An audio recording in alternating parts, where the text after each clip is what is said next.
మన జీవితంలో దేవుడు మహిమపరచబడాలి అంటే ఎలాగ మహిమపరచబడతాడు? సరే మహిమపరచడమే కదా, మహిమపరిచేద్దాం అంటే సరిపోయిద్దా అంటే అవ్వదు.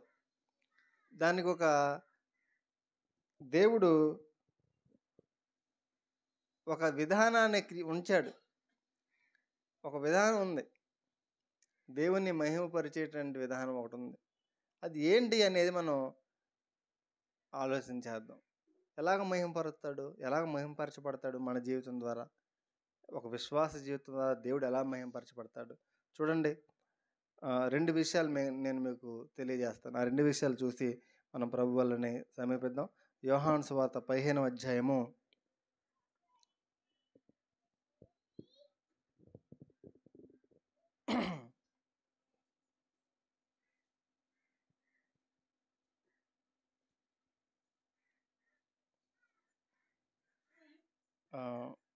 5వ వచనం నుంచి చదువుకుందాం.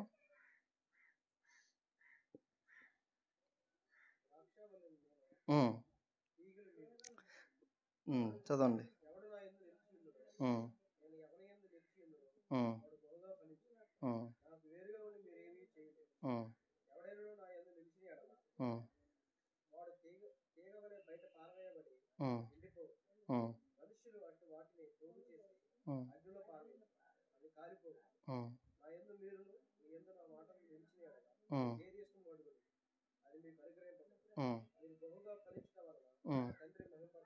చాలు. సో ఇక్కడ ఒక మాట మనం చదువుతున్నాం.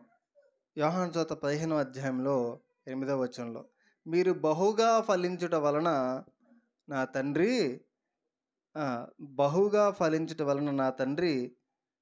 మహిమపరచబడును.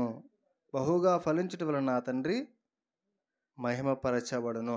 ఇది మనం మహిమపరచడం, మనం దేవుణ్ణి మహిమపరచడం మన జీవితం ద్వారా అది దేవుని చిత్తం అయితే అసలు ఎలాగ మహిమపరుస్తాము అనేది నా ప్రశ్న. కాబట్టి ఇది మొట్టమొదటిది. రెండో విషయం కూడా నేను చూపిస్తాను. ఇక్కడ ఏమని మాట్లాడుతున్నాడు అంటే, మీరు బహుగా ఫలించుట వలన తండ్రి మహిమపరచబడతాడంట. మరి ఎలా ఫలిస్తాం? ఇది కూడా బాగానే ఉంది. మనం ఫలించడం వలన మహిమపరచబడతాడు. మరి ఎలాగ ఫలిస్తాం? ఇది ఇంకొక ప్రశ్న. అయితే మన జీవితంలో ఒక విషయం గుర్తుపెట్టుకోవాలి. మన జీవితంలో మనకు ఎదురయ్యే ప్రతి ప్రశ్నకి కూడా సమాధానము దేవుని వాక్యంలో దొరుకుతుంది. ప్రతి ప్రశ్నకి సమాధానం దొరుకుతుంది. సో నువ్వు ఫలించడం వలన దేవుడు మహిమపరచబడితే అసలు నువ్వెలా ఫలించబడతావు అనేదానికి సమాధానం కూడా మనకి దేవుని వాక్యంలోనే దొరుకుతుంది. చూడండి, మనం చూస్తే 5వ వచనంలో, ఎవడు నా యందు నిలిచియుండునో, నేను ఎవరి యందు నిలిచియుండునో వాడు బహుగా ఫలించెను. ఇక్కడ మీరు గమనించారు, లింకప్ గమనించాలి. మీరు ఫలించటం వలన, మీరు బహుగా ఫలించటం వలన ఎవరు మహిమపరచారంట? ఎవరు మహిమపరచబడతారంట? దేవుడు మహిమపరచబడతాడు. మనం ఫలించటం వలన దేవుడు మహిమపరచబడతాడు. మరి ఎలా ఫలిస్తావు అంటే, నీవు దేవుని యందు నిలిచి ఉండటం వలన నువ్వు ఫలిస్తావు. హల్లెలూయా. ఏం చెప్పండి, ఎలా ఫలిస్తాం చెప్పండి? దేవుని యందు నువ్వు నిలిచి ఉండడం ద్వారా, దేవుడు నీ యందు నిలిచి ఉండడం ద్వారా నువ్వు ఫలిస్తావు. నువ్వు ఫలిస్తే దేవుడు మహిమపరచబడతాడు. హల్లెలూయా. అది విషయం. అది దేవుడు చెప్పినటువంటి నియమం. అంతేగాని నువ్వు మహిమపరచబడతాను, నేను మహిమపరుస్తున్నా, దేవుని మహిమపరుస్తున్నా అంటే, మహిమపరచబడటం అంటే ఏంటి? స్టేజ్ మీదకి ఎక్కి హల్లెలూయా హల్లెలూయా ఆరాధన అంటాం. మహిమపరచడం అంటే చెప్పండి, మహిమపరచడం అంటే ఏంటండి? చాలామంది అనుకుంటారు, నేను మహిమపరుస్తున్నా దేవుణ్ణి అని. నువ్వు ఎంత పరిచర్యనే చెయ్యి, ఈ పరిచర్య చెయ్యి, ఎంత పరిచర్యనే చెయ్యి, కానీ నువ్వు దేవునిలో నిలిచి ఉండకుండా ఉన్నట్లయితే నువ్వు ఫలించట్లేదని అర్థం. నువ్వు ఫలించకుండా దేవుణ్ణి మహిమపరచలేవు. నువ్వు అనుకుంటావు నేను దేవుని మహింపరుస్తున్నాను అని అనుకుంటావు. నేను ఎంత నేనెంత పని చేస్తున్నా దేవునిలో, ఎంత పరిచర్య చేస్తున్నా, ఇన్ని రకాలుగా దేవునికి నేను అన్ని విధాలుగా సహకరిస్తున్నాను, లేకపోతే ఈ విధానాలలో అన్నిటిలో దేవునికి నేను ఉపయోగపడుతున్నాను అనుకుంటున్నావేమో ఒకవేళ బహుశా మంచిదే. కాకపోతే నువ్వు నిలిచి ఉండట్లేదేమో దేవుడిలో, నువ్వు ఫలించట్లా. మీరు ఒక మొక్కను తీసుకురండి, మొక్కను తీసుకొచ్చి భూమిలో నాటండి.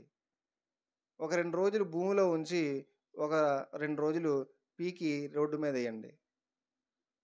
ఆ మొక్క ఫలిస్తుందా? బ్రతుకుతుందా? వస్తుందా చెప్పండి? అది బ్రతకలేక, చావలేక, బ్రతకలేక, చావలేక, అవునా? అది ఎదగలేక, ఒదగలేక, ఎదుగు పొదుగు లేదంటారు చూసారు? ఆ విధంగా మొక్క ఏమవుతుందంటే అది పాడైపోతుంది, దాని జీవితం నాశనం అయిపోతుంది. దాని నుంచి నువ్వు ఫలాలు ఆశించిన వ్యర్థం. ఎందుకంటే 2 రోజులు నువ్వు భూమిలో నాడుతున్నావు, బాగానే ఉంది, చక్కగా చక్కగా పచ్చని ఆకులు వస్తున్నాయి. వెంటనే తీసుకొచ్చి 2 రోజులు మళ్ళీ పీకేసి మళ్ళీ రోడ్డు మీద వేస్తున్నావు, మళ్ళీ పైన బయట భూమి మీద పడేస్తున్నావు. అంటే భూమికి వేరుకి సంబంధం లేకుండా పైన పైన పెట్టావు. ఇప్పుడు దానికి మళ్ళీ ఏమవుతుంది? మొక్క మళ్ళీ ఎండిపోతుంది. అంటే అది ఫలిస్తుందా? అది ఫలించదు. అది ఫలిస్తుందని ఫలించదు. ఎందుకు ఫలించదంటే అది భూమిలో నిలిచి ఉండటం లేదు. అందుకే దేవుడు అక్కడ చక్కని ఉపమానం కూడా చెప్పాడు. ద్రాక్షవల్లి నేను, తీగలు మీరు. ఒక కొమ్మ ఉందండి, ఆ కొమ్మ చక్కగా ద్రాక్షకాయలు కాస్తున్నాయి, చక్కగా ఫలిస్తుంది. ఆ కొమ్మని 4 రోజులు తీసేసి పక్కన పడేయండి, ఏం జరుగుతుంది?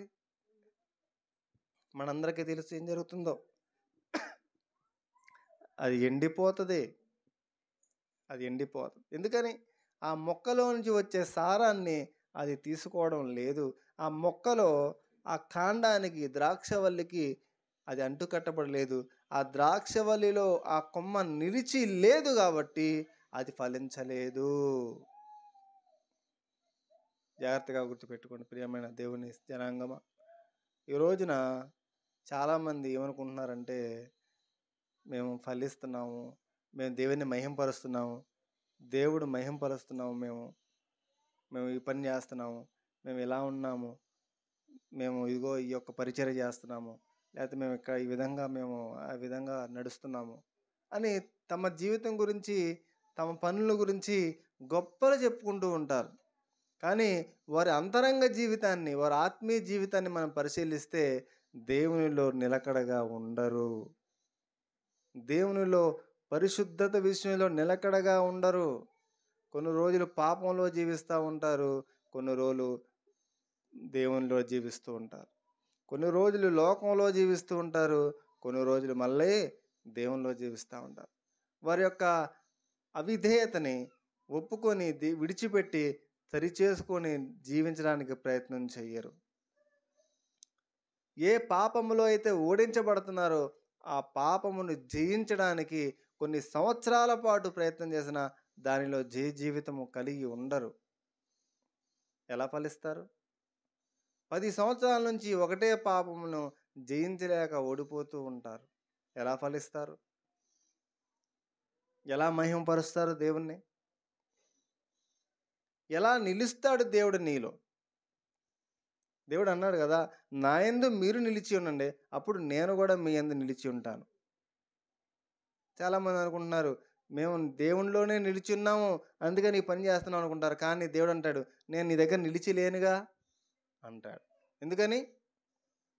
నువ్వు అనుకుంటున్నావు నేను దేవుని సన్నిధిలో నిలుచున్నానని, కానీ నువ్వు నిలుచున్నది దేవుని సన్నిధికి వెలుపల. కారణం నీలో ఉన్నటువంటి అవిధేయత, నీ అపవిత్రత, నీ లోకానుసారమైనటువంటి నీ జీవితము, దేవుని చిత్తానికి వ్యతిరేకమైనటువంటి నీ స్వభావము నువ్వు దేవుని సన్నిధిలో నిలబడకుండా అక్కడ ఆపేస్తున్నాయి. నువ్వు అనుకుంటున్నావు దేవుడు నాతోనే ఉన్నాడు కదా, నాకేంటని అనుకుంటున్నావు. విదిలించుకున్నాడంట సంసోను.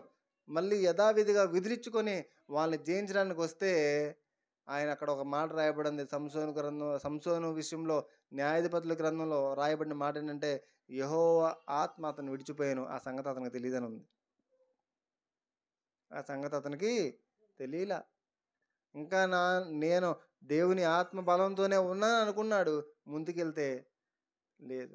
ఆయన ఏమనుకున్నాడు, నేను ఇంకా దేవునిలోనే నిలిచి ఉన్నాను కదా అనుకుంటున్నాడు. కానీ దేవుడు అతనితో నిలిచలేడు. ఈ రోజున చాలామంది అలాగనే ఉన్నారండి. ఈ రోజున దేవుడు నీలో నిలిచి ఉన్నాడా, నీతో నిలిచి ఉన్నాడా అనేది ప్రశ్న. దేవుడు అంటున్నాడు, నువ్వు నా యందు నిలిచి ఉండు, నేను నీ యందు నిలిచి ఉంటా. నువ్వు నిలిచి ఉంటేనే ఫలిస్తావు. నువ్వు ఫలిస్తేనే దేవుణ్ణి మహిమపరచగలుగుతావు.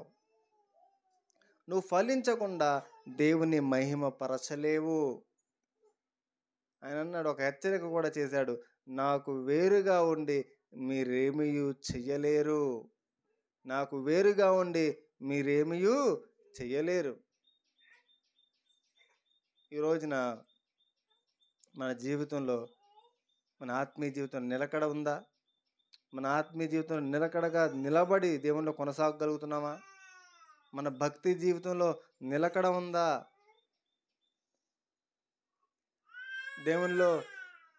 దేవుని సన్నిధిలో ఆయనతో ఒక సత్సంబంధాన్ని, సహవాసాన్ని కలిగి జీవించగలుగుతున్నామా అనేది ప్రశ్న.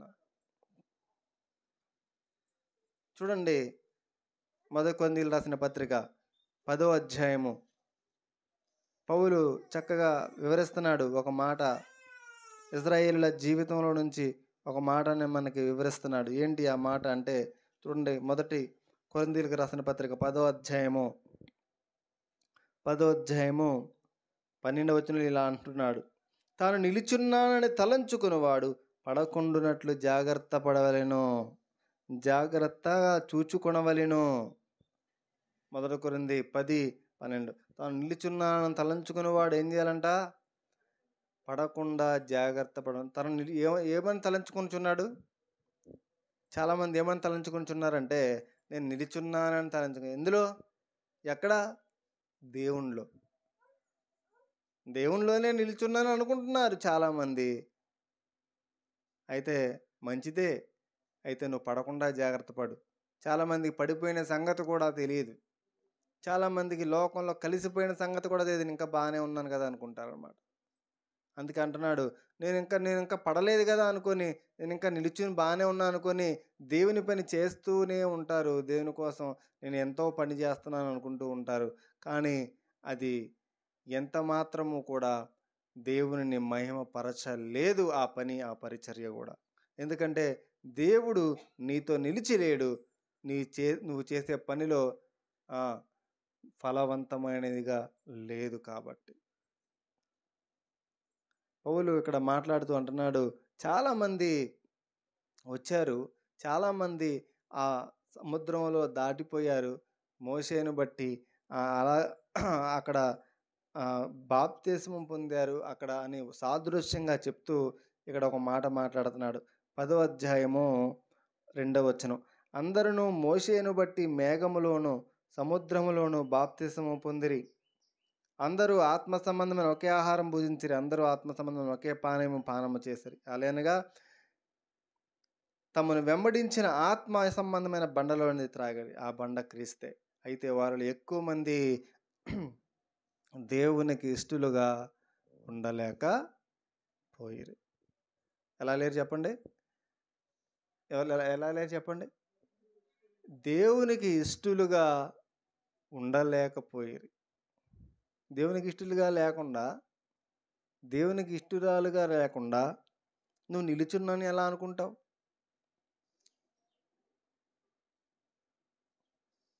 నువ్వు ఆయన నీతో ఉన్నాడని ఎలా అనుకుంటావు? ఆయన నీకు సహాయం చేస్తాడని ఎలా అనుకుంటావు? ప్రియమైన దేవుని జనాంగం, మనం గుర్తుపెట్టుకోవాల్సిన విషయం ఏంటంటే, ఎక్కడ మనం ఇష్టలుగా లేమో అక్కడ సరి చేసుకోవడానికి ప్రయత్నం చేసుకోవాలి. సరి చేసుకోవడానికి ప్రయత్నం చేయకుండా ముందుకు వెళ్తున్నట్లయితే నువ్వు అనుకుంటావు నేను దేవునితోనే ఉన్నాను, కానీ ఆయన అంటాడు నేను నీలో లేనంటాడు.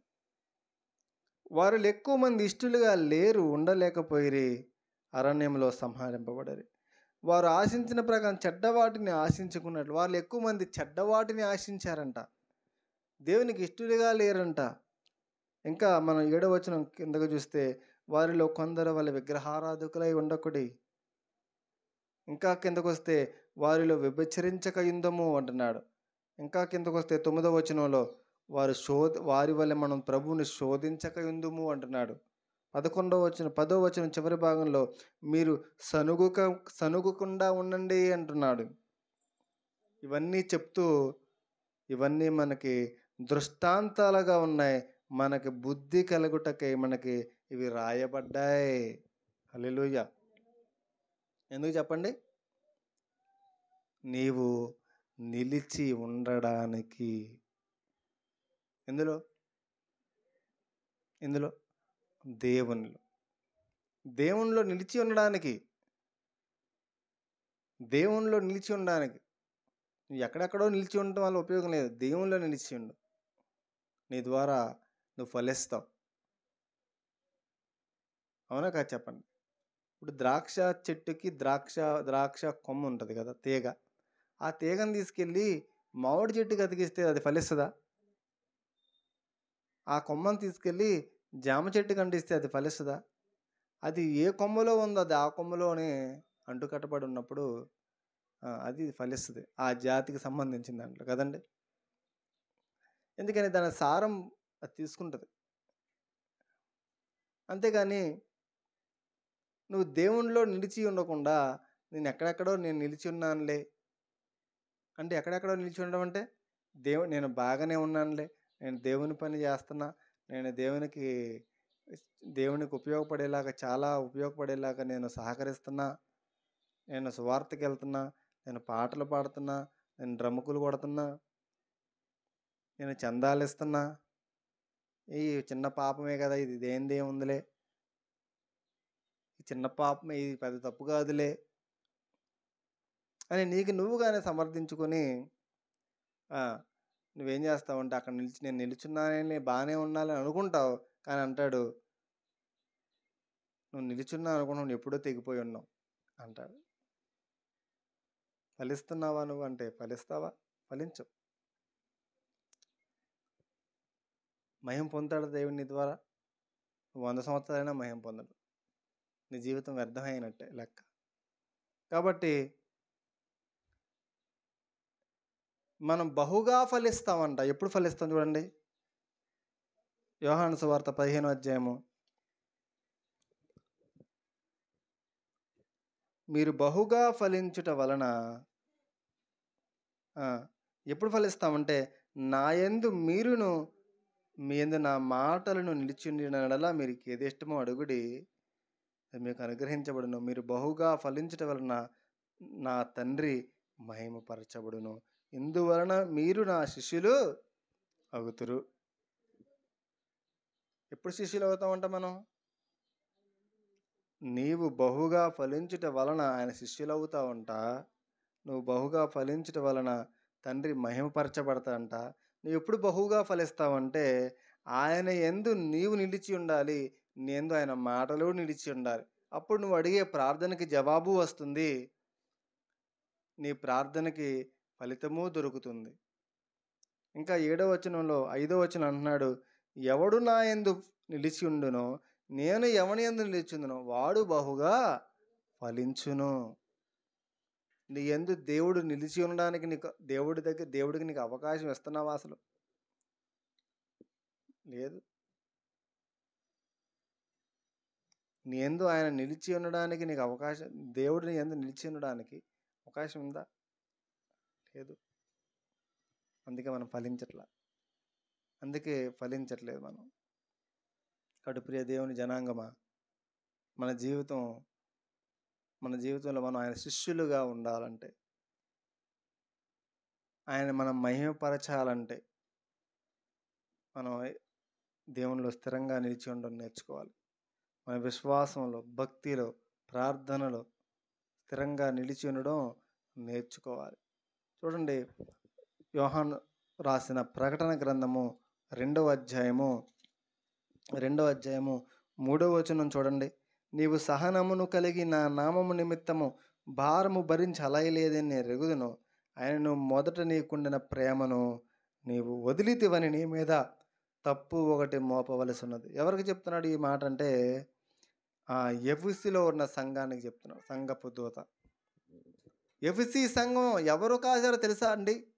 ఎఫెసీ సంఘానికి కాపరిగా తిమోతి ఉన్నాడు. ఎఫెసీ సంఘానికి కాపరిగా తిమోతి ఉన్నాడు. పౌలు చక్కని పత్రికను రాశాడు. ఎఫెసీ పత్రిక రాశాడు. అపోస్తుల చేత కాయబడినటువంటి సంఘం. కానీ మొదట తనకుండిన ప్రేమలో ఆ సంఘము నిలిచి ఉండలేదంట. నిలిచిందా? లేదు. నీ మీద నేను తప్పు ఒకటి మోపాల్సింది. నీకున్న మొదటి ప్రేమ ఈ రోజున లేదు. మొదట్లో ఉన్న భక్తి, మొదట్లో ఉన్న ఆశ, మొదట్లో ఉన్న దేవుని పట్ల బాధ్యత ఈ రోజున లేదు. అందుకే నీ మీద నేను తప్పు ఒకటి మోపవలసింది అంటున్నాడు. సార్దీసులో ఉన్న సంఘంతో చెప్తున్నాడు. ఏమనగా మొదటి వచనం, జీవించుచున్నావన్న పేరు మాత్రం ఉన్నది కానీ నీవు మృతుడివే. నీ క్రియలు నా దేవుని ఎదుట సంపూర్ణమైనవిగా నాకు కనబడలేదు. జీవించుచున్నావన్న పేరు మాత్రం ఉంది కానీ నువ్వు మృతుడివే.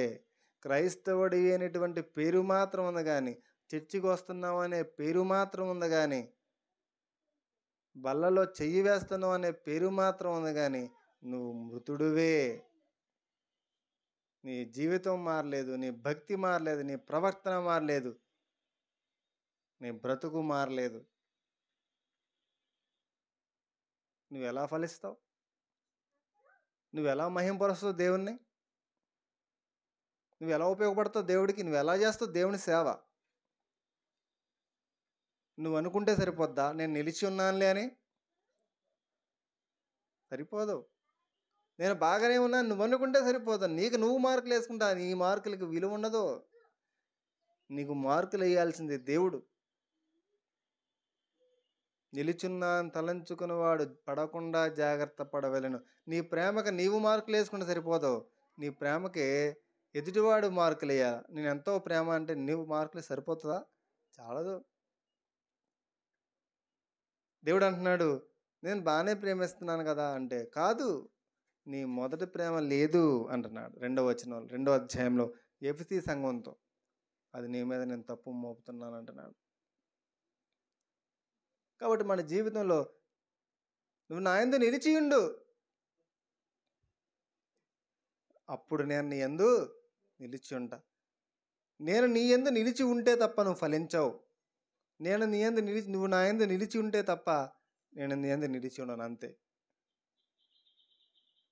నిలిచి ఉండడం అంటే ఆత్మీయ జీవితంలో జీవితం కలిగి, దేవుని ఆజ్ఞలకి లోబడుతూ, దేవుని మాటలకు విధేయత చూపిస్తూ, దేవుని చిత్తాన్ని చేస్తూ, మనస్సాక్షిని పరిశుద్ధంగా ఉంచుకుంటూ, మన ఆత్మీయ జీవితాన్ని యథార్థంగా ఉంచుకుంటూ, ప్రతి విషయంలో దేవుని నమ్మకంగా ఉంటూ దేవునిలో కొనసాగడం. అంతేగాని కొన్ని రోజులు భక్తి లేనివాడుగా, కొన్ని రోజులు భక్తిపరుడుగా, కొన్ని రోజులు భక్తిహీనుడిగా, కొన్ని రోజులు భక్తిపరుడుగా, పాపమును జయించలేక పడిపోతూ, లోకంలోనే జీవిస్తూ, లోక స్నేహాన్ని వదిలిపెట్టలేకుండా ఉంటూ, ఇంకా లోక మలినాన్ని మనసులో ఉంచుకుంటూ, ఇంకా నీ జీవితంలో రహస్య జీవితాన్ని ఇంకా ఉంచుకుంటూ ఉంటూ, పైకి భక్తి గల వారి వల్ల ఉండి దాని శక్తిని ఆశ్రయించిన వారి వల్ల ఉంటున్నావేమో. బహుశా నువ్వెలా ఫలిస్తావు? నువ్వెలా ఉపయోగపడతావు? నువ్వెలా దేవుడి శిష్యుడని అనిపించుకోగలుగుతావు? నో, నువ్వు దేవుని శిష్యుడికి ఎన్నటికీ కాలేవు ఆ విధంగానే ఉన్నట్లయితే. కాబట్టి నువ్వు దేవుని మహిమపరచాలనేది దేవుని చిత్తం నువ్వు చేయాలనుకుంటే ముందు దేవునిలో నువ్వు నిలిచియుండు స్థిరంగా. ఆయన యందు నిలిచి ఉన్నట్లయితే నువ్వు అప్పుడు ఫలిస్తావు. ఒక మొక్కని వేసి చక్కగా నీళ్లు పోసి భూమిలో వేసినప్పుడు ఏం జరుగుతుంది చెప్పండి? కొన్ని రోజులకి అది ఎదిగి ఫలించి చక్కగా అభివృద్ధి చెంది చక్కని ఫలాల్ని ఇస్తుంది. నీటి ఓరన నాటబడిన చెట్టు వలె, తన కాలమందు ఫలమిచ్చు చెట్టు వలె ఉంటాడంట. ఎవరో దేవుని వాక్యాన్ని ధ్యానిస్తూ ఆయనలో నిలిచి ఉండేవాడు. రెండో విషయాన్ని చూద్దాం. మొట్టమొదటిది ఏంటి చెప్పండి? మనం దేవుని మహిమపరచాలంటే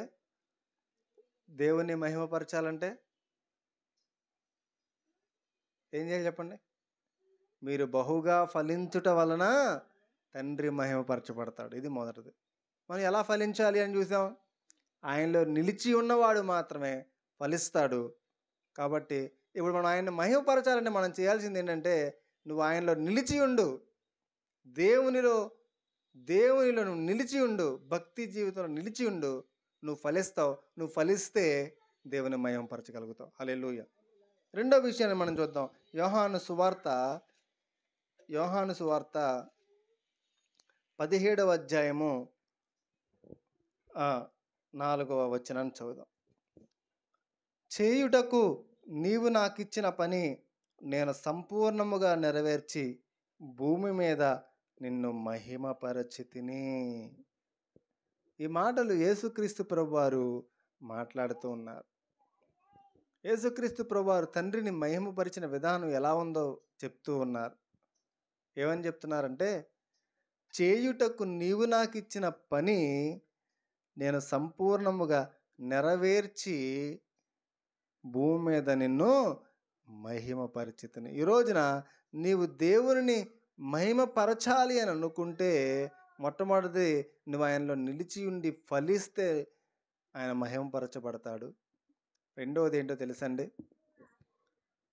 చేయుటకు ఆయన నీకిచ్చిన పని ఈ భూమి మీద, గుర్తుపెట్టుకోండి జాగ్రత్తగా, చేయుటకు ఆయన నీకిచ్చిన పని అది ఏదో నువ్వు గుర్తించి ఆ పనిని సంపూర్ణంగా చెయ్యి. అప్పుడు ఆ పని సంపూర్ణంగా చేయడం ద్వారా దేవుడు మహిమపరచబడతాడు. హల్లెలూయా. తెలుసండి ఎందుకోసం చేయుటకు నీకు ఇచ్చిన పని ఏంటో తెలుసా? చాలామందికి తెలియదు. చాలామంది ప్రార్థనకు వస్తున్నాం, పాటలు పాడుతున్నాం, మళ్ళీ ఆదివారం వచ్చేదాకా మళ్ళీ మామూలే, వెళ్ళిపోతున్నాం. ఆదివారం వెళ్ళడం, ఆదివారం రావడం, ప్రార్థనకు రావడం, ప్రార్థన చేసుకోవడం, మళ్ళీ ఇంటికి వెళ్ళిపోవడం. ఇదే తప్ప అసలు దేవుడు నాకంటూ ఒక పని ఇచ్చాడు. దేవుడు నాకంటూ నా పట్ల ఒక ఉద్దేశం కలిగి ఉన్నాడు. దేవుడు నా జీవితం పట్ల నాకు వ్యక్తిగతంగా ఒక పర్పస్ ఉంది ఆయనకి. అది ఏంటి అని గుర్తించడానికి అసలు ఆలోచించరు ఫస్ట్. ఒకవేళ ఆలోచించిన ఆ విషయాన్ని దేవుడు తెలియజేసిన దాన్ని సంపూర్ణంగా చెయ్యరు. రెండోది అసలు దాని గురించి పట్టించుకోరు. ఎలా మహిమపరచబడతాడు దేవుడు?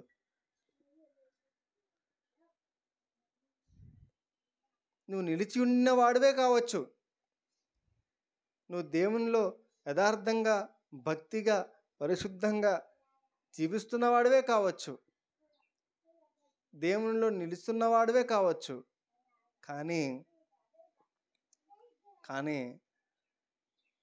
దేవుడు నీ కోసం నియమించిన పని ఏదో గుర్తించకుండా అలా జీవించుకుంటూ వెళ్ళిపోతే నువ్వు ఫలిస్తావని అనుకుంటున్నావా? ఫలించవు. ఒక మొక్క ఎదగడానికి చక్కగా మనకి ఏం కావాలి చెప్పండి? సూర్యరశ్మి కావాలి, నీరు కావాలి, నేల కూడా కావాలి. మనం సంపూర్ణంగా దేవునిలో మనం ఫలించాలంటే మనం ఒక్క భక్తి జీవితం చేసుకుంటూ వెళ్ళడమే కాదండి. దేవుడు నీ పట్ల కలిగి ఉన్న ఉద్దేశాన్ని ఏంటో గుర్తించి ఆ ఉద్దేశము విధేయత చూపించాలి. ఇక ఇదే నా జీవితం, ఇదే నా బ్రతుకు, దేవుడు నాకు నియమించిన పని ఇదే, కాబట్టి దీనికోసమే నేను బ్రతుకుతాను, ఇదే నా గురి అని ఆ గురి కోసమే ఆ వ్యక్తి జీవిస్తాడు. హల్లెలూయా. ఇది దేవుడు నాకు అప్పగించిన పని అని మీరు ఎంతమందికి గుర్తించారు చెప్పండి? చాలామందికి అసలు తెలియదు. కానీ ప్రతి విశ్వాసి కూడా మనం గుర్తుపెట్టుకోవాల్సింది, దేవుడు నాకు అప్పగించిన పని ఇది, నా పట్ల కలిగి ఉన్న ఉద్దేశం ఇది అని గుర్తించాలి. కొన్ని విషయాలు మనం చూద్దాం. చూడండి, అపోస్తుల కార్యాల గ్రంథం 1వ అధ్యాయము 8వ వచనం చూడండి.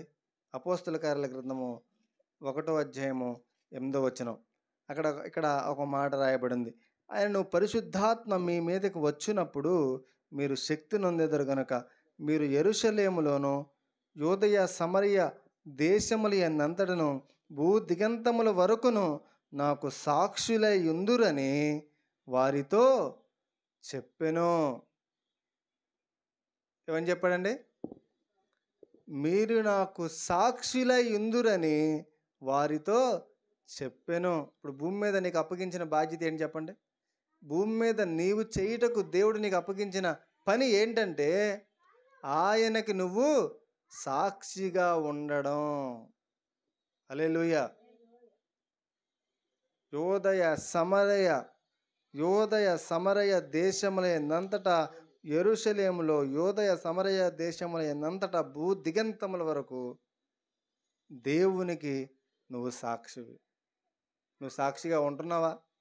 ఎంతమందికి దేవుని గురించిన సాక్ష్యాన్ని చెప్తున్నావు? ఎంతమందికి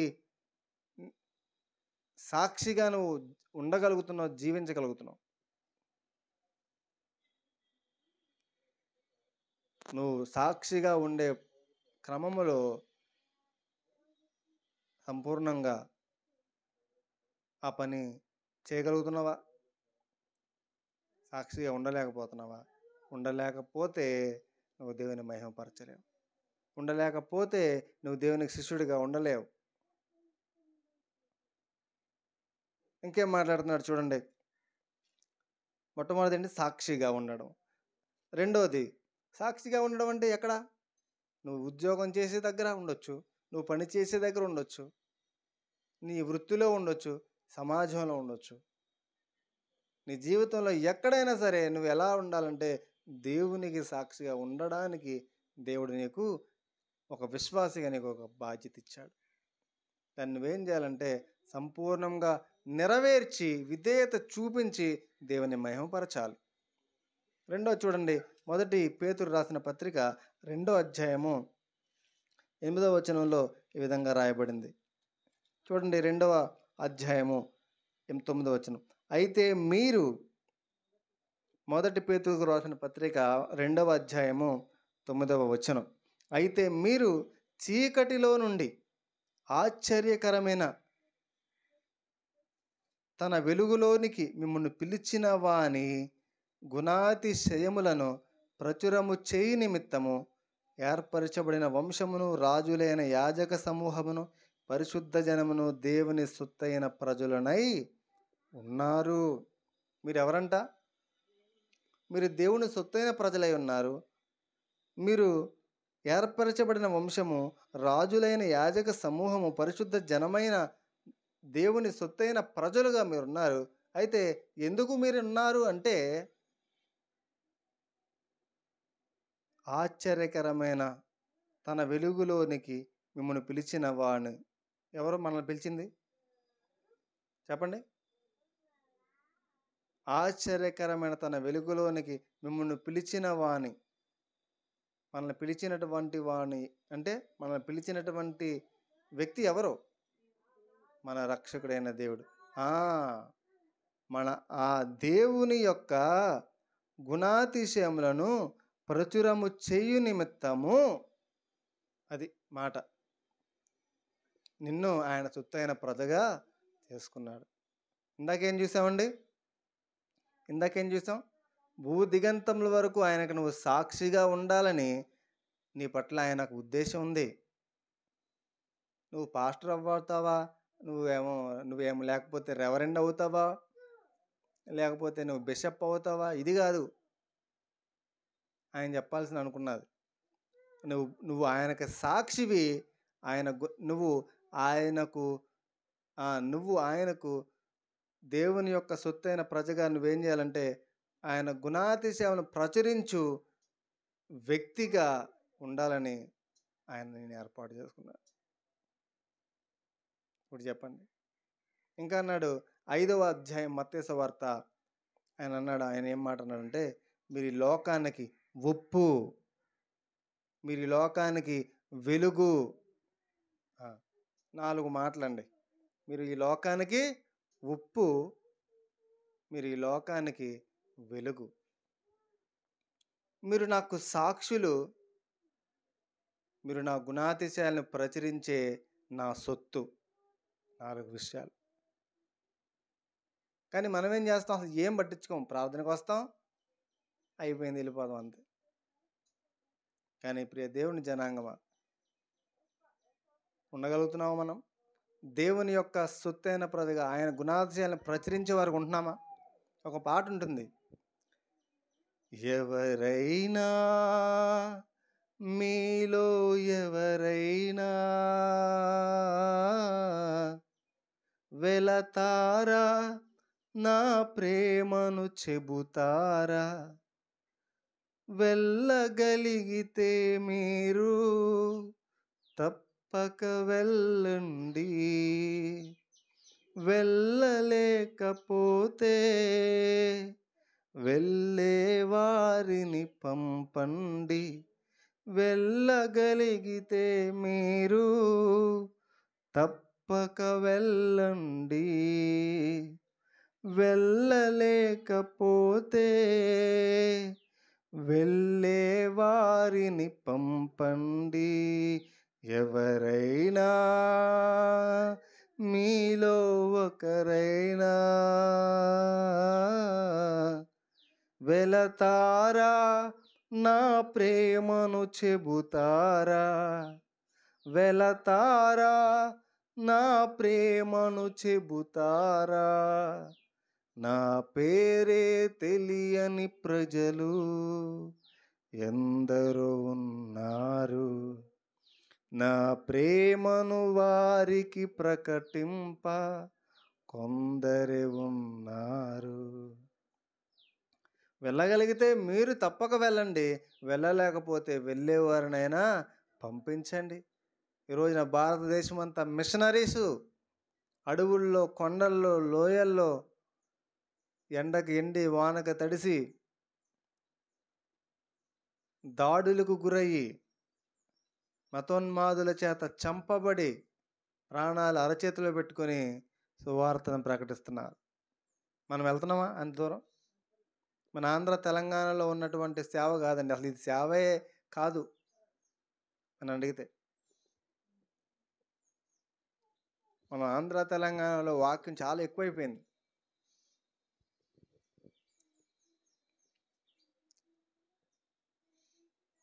కనీసం వెళ్ళేవారినైనా పంపిస్తున్నావా? లేదు. మరి ఇంకెలా దేవుని మహింపరచగలుగుతాం? దేవుడు నీకు అప్పగించిన దానిని నాకు అప్పగించిన సంపూర్ణముగా నెరవేర్చి చేయుటకు నీవు నాకు ఇచ్చిన పని సంపూర్ణముగా నెరవేర్చి నేను నిన్ను మహింపరిచా అన్నాడు ఆయన. మరి ఆంధ్ర తెలంగాణలో జరుగుతున్న సేవకి మార్కులు వేయాలంటే మరి ఎన్ని మార్కులు వేస్తాడో దేవుడు నాకు తెలియదు. అందరూ అలా ఉండాలని నేను చెప్పను, కానీ మన ఆంధ్ర తెలంగాణలో జరుగుతున్న సేవ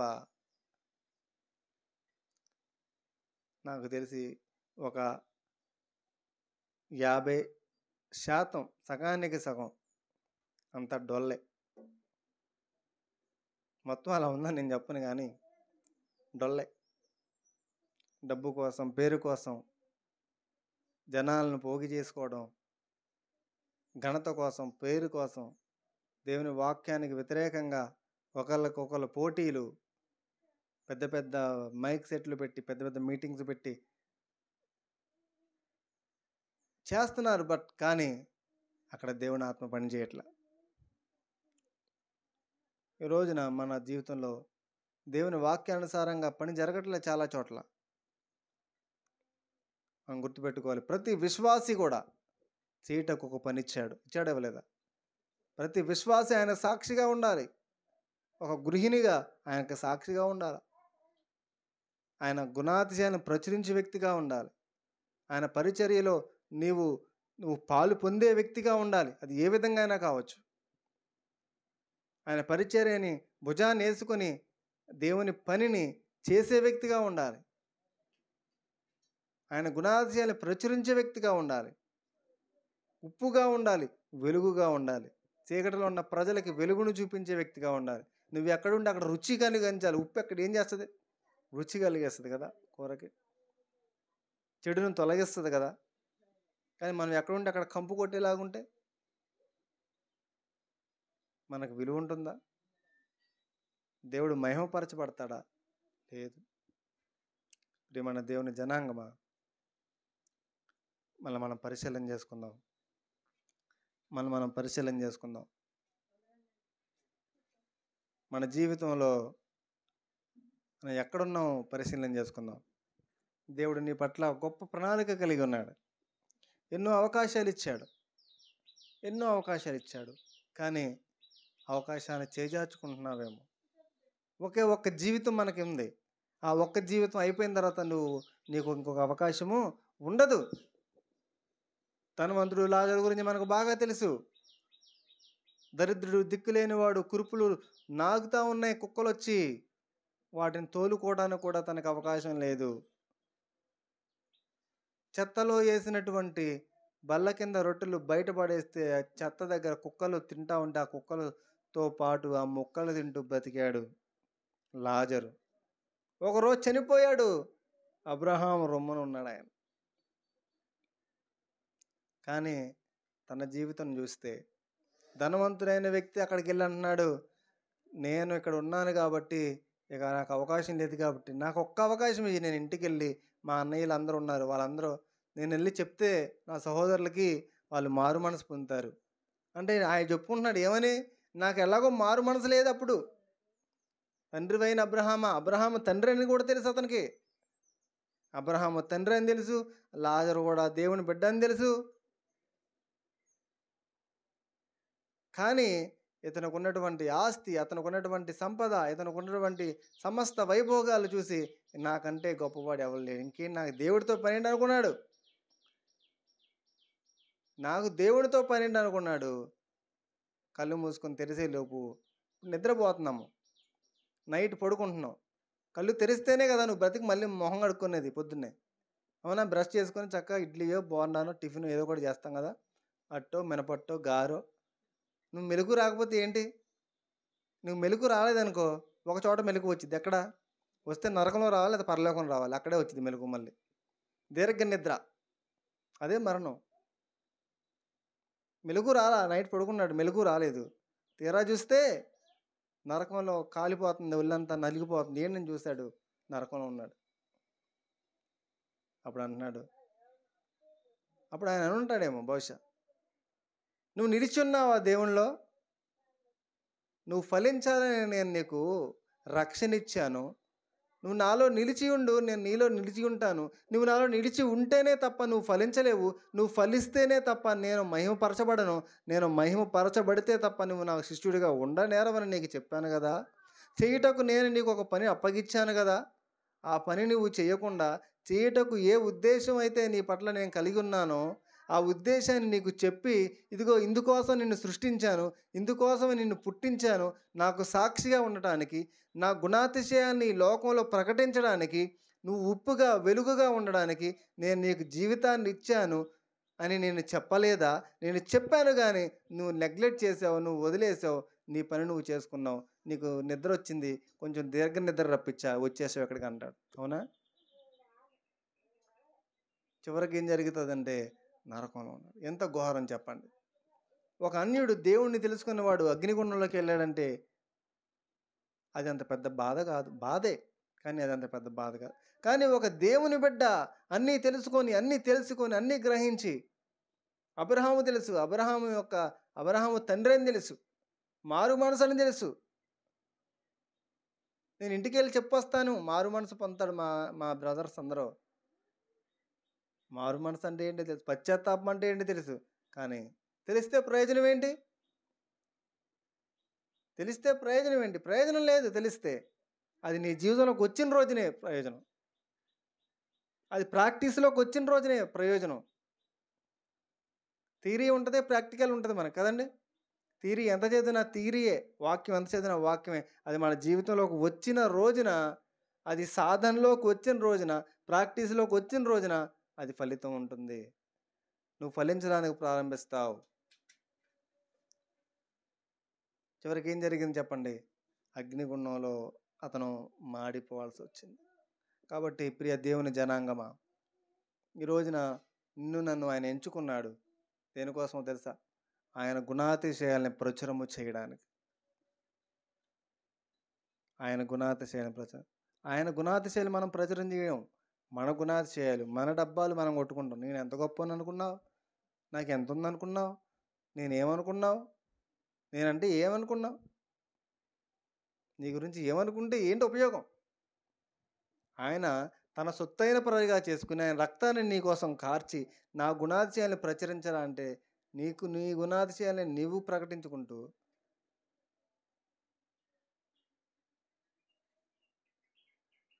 చెప్పండి, ఉపయోగం ఉంటుందా?